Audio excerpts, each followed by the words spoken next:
இது தடம் நியூஸின் மாலை நேர செய்திகள். செய்தி ஆசிரியர் அரியராசா தினேஷ், வாசிப்பவர் சுபலட்சுமி சுஜீவன். முதலில் தலைப்புச் செய்திகள்.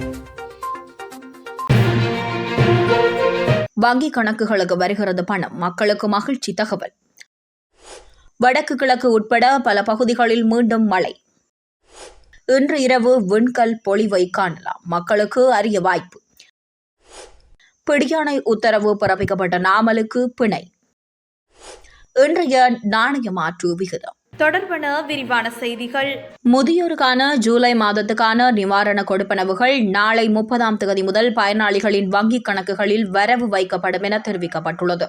குறித்த விடயத்தை நலன்புரி நன்மைகள் சபை தெரிவித்துள்ளது. 6,768 பயனாளிகளுக்கு ரூபாய் 3,004 மில்லியன் ஒதுக்கீடு செய்யப்பட்டுள்ளதுடன் குறித்த நிவாரணத் தொகை பயனாளிகளின் அஸ்வெசும வங்கிக் கணக்கில் வரவு வைக்கப்படும் எனவும் தெரிவிக்கப்பட்டுள்ளது. முதியோர் கொடுப்பனவுகளை பெற்றுக்கொள்ளும் பயனாளிகள் ஜூலை 30ஆம் தேதி முதல் அவர்களின் அஸ்வெசும வங்கிக் கணக்குகளிலிருந்தும் தங்கள் கொடுப்பனவுகளை பெற்றுக்கொள்ள முடியும். வடக்கு, வடமத்திய, ஊவா மற்றும் கிழக்கு மாகாணங்களில் அடுத்த சில நாட்களுக்கு மாலை நேரங்களில் இடியுடன் கூடிய மழை பெய்யக்கூடிய சாதகமாக வளிமண்டல நிலைமைகள் உருவாகுவதாக வளிமண்டலவியல் திணைக்களம் எதிர்வு கூறியுள்ளது. வடக்கு, வடமத்திய, மத்திய, ஊவா மற்றும் கிழக்கு மாகாணங்களில் பிற்பகல் 1 மணிக்கு பிறகு அவ்வப்போது மழை அல்லது இடியுடன் கூடிய மழை பெய்யக்கூடும் என அந்த திணைக்களம் வெளியிட்டுள்ள முன் அறிவிப்பில் குறிப்பிடப்பட்டுள்ளது. மேல் மற்றும் சப்ரகமுவ மாகாணங்களிலும் காலி மற்றும் மாத்தறை மாவட்டங்களிலும் சிறிதளவு மழை பெய்யக்கூடும். தென் மாகாணத்தில் அவ்வப்போது மணிக்கு 40 கிலோமீட்டர் வேகத்தில் ஓரளவு பலத்த காற்று வீசக்கூடும். இடியுடன் கூடிய மழை, தற்காலிக பலத்த காற்று மற்றும் மின்னல் தாக்கம் காரணமாக ஏற்படும் ஆபத்துக்களை குறைத்துக் கொள்வதற்கு தேவையான முன் எச்சரிக்கை நடவடிக்கைகளை எடுக்குமாறு வளிமண்டலவியல் திணைக்களம் பொதுமக்களை அறிவுறுத்தியுள்ளது.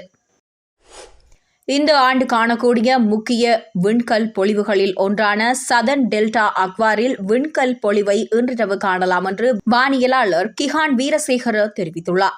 இந்த விண்கல் பொழிவுக்கு சதன் டெல்டா அக்வாரிஸ் என்று பெயரிடப்பட்டுள்ளது. கும்ப நட்சத்திர தொகுதிக்கு அருகில் இருப்பதால் அவ்வாறு அழைப்பதாக தெரிவிக்கப்படுகிறது. இந்த விண்கல் பொழிவு கிழக்கு திசையிலிருந்து இரவு 9 மணியளவில் எழும் என்றும் கிஹான் வீரசேகர தெரிவித்துள்ளார். அதன்படி இன்று இரவு 9 மணிக்கு பிறகு எந்த நேரத்திலும் விண்கல் பொழிவை காணலாம். இரவு 9 மணி முதல் காலை வரை அது வானத்தில் உச்சம் பெற்று பின்னர் மேற்கு திசையை நோக்கி நகரும் என்று தெரிவிக்கப்படுகிறது. இந்த காட்சியுடன் சனி கிரகமும் வானத்தின் அதே பகுதியில் தெரியும் என தெரிவித்துள்ளார். விண்கல் பொழிவின் போது 15 முதல் 25 விண்கற்களை அவதானிக்க முடியும் என கிஹான் வீரசேகர தெரிவித்துள்ளார்.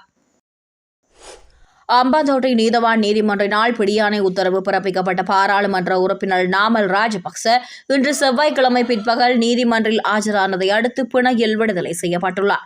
2017ஆம் ஆண்டு ஹம்பாந்தோட்டை துறைமுகத்தை விற்பனை செய்வதற்கு எதிர்ப்பு தெரிவித்து முன்னெடுக்கப்பட்ட போராட்டத்தில் அநாகரிகமாக நடந்து கொண்ட குற்றத்திற்காக நாமல் ராஜபக்ச உள்ளிட்ட 8 பேர் கைது செய்யப்பட்டு பின்னர் பிணையில் விடுதலை செய்யப்பட்டிருந்தனர். இந்த வழக்கு அம்பாந்தோட்டை நீதவான் நீதிமன்றில் திங்கட்கிழமை மீண்டும் அழைக்கப்பட்ட போது நாமல் ராஜபக்ச நீதிமன்றில் ஆஜராகாமல் இருந்துள்ளார். இதனால் அம்பாந்தோட்டை நீதவான் நீதிமன்றம் நாமல் ராஜபக்சவுக்கு எதிராக பிடியாணை உத்தரவு பிறப்பித்திருந்தது. ஆனால் நாமல் ராஜபக்ச நேற்றைய தினம் காலை தனிப்பட்ட தேவைக்காக மாலைத்தீவு சென்றிருந்ததால் இன்றைய தினம் மீண்டும் நாடு திரும்பி பிடியாணை உத்தரவுக்கு எதிராக மனு தாக்கல் செய்து அம்பாந்தோட்டை நீதவான் நீதிமன்றில் ஆஜரானதை அடுத்து பிணையில் விடுதலை செய்யப்பட்டுள்ளமை குறிப்பிடத்தக்கது.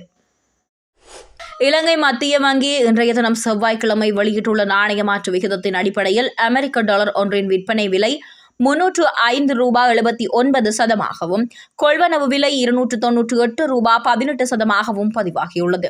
அதேபோன்று ஸ்ட்ரேலிங் பவுண்ட் ஒன்றின் விற்பனை விலை $409.77 கொள்வனவு விலை $396.74 பதிவாகியுள்ளது. யூரோ ஒன்றின் விற்பனை விலை $356.09 கொள்வனவு விலை $343.99 பதிவாகியுள்ளவை குறிப்பிடப்பட்டுள்ளது.